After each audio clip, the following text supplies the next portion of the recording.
perkenalkan, nama saya Angel Natalides. Jadi di sini saya akan membacakan dongeng tentang kelinci dan ular yang bijaksana. Di sebuah hutan yang lebat dan penuh dengan kehidupan, hiduplah seekor kelinci bernama Yuki. Yuki adalah kelinci yang ceria dan suka berpetualang. Tetapi dia juga memiliki sifat yang sedikit penakut. Dan setiap kali dia mendengar suara yang aneh, dia akan segera lari menjauh dengan cepat. Di hutan yang sama, tinggallah seekor ular bernama Uli. Uli memiliki kulit yang berwarna hijau kecoklatan dengan pola yang indah, tetapi banyak hewan di hutan yang takut padanya karena bentuk tubuhnya yang panjang dan melengkung. Mereka sering mengira Uli adalah hewan yang berbahaya dan jahat.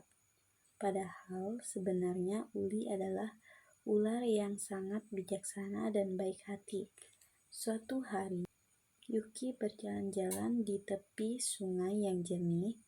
Dia sedang menikmati pemandangan yang indah dan memakan rumput segar di sekitarnya. Tiba-tiba, dia mendengar suara yang gemuruh dan keras. Yuki pun menjadi sangat takut dan segera menjauh tanpa melihat kemana dia pergi. Dan dia pun berlari secepat mungkin melewati pohon-pohon besar dan semak-semak yang lebat.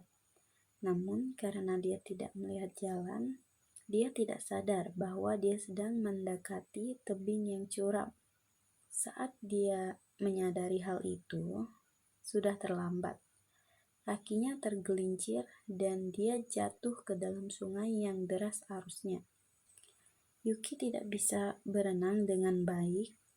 Dia berjuang keras untuk tetap mengapung, tetapi arus sungai yang kuat dan membawanya menjauh dari tepi. Dia pun berteriak minta tolong dengan suara yang keras.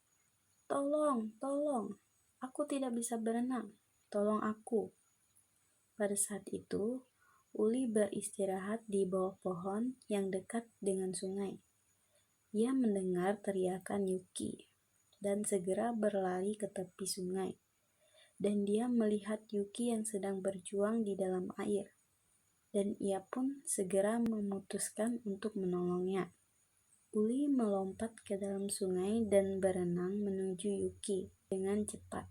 Meskipun arus sungai yang sangat deras, Uli tetap berusaha keras untuk mencapai Yuki. Saat dia sampai di dekat Yuki, dia berkata dengan suara yang tenang, "Jangan takut Yuki, aku akan menolongmu. Peganglah tubuhku dengan erat." Yuki melihat Uli dan awalnya merasa takut. Tetapi dia juga tahu bahwa Uli adalah satu-satunya harapannya untuk selamat. Dia memegang tubuh Uli dengan erat dan Uli membawanya berenang menuju tepi sungai. Setelah beberapa menit berjuang, mereka akhirnya sampai di tepi sungai dengan selamat. Yuki pun merasa lega dan bersyukur. Dia menundukkan kepalanya kepada Uli dan berkata, "Terima kasih banyak Uli, kamu telah menyelamatkan nyawaku. Aku sangat menyesal karena dulu aku takut padamu dan mengira kamu adalah hewan yang berbahaya. Ternyata kamu sebenarnya adalah hewan yang sangat baik dan bijaksana."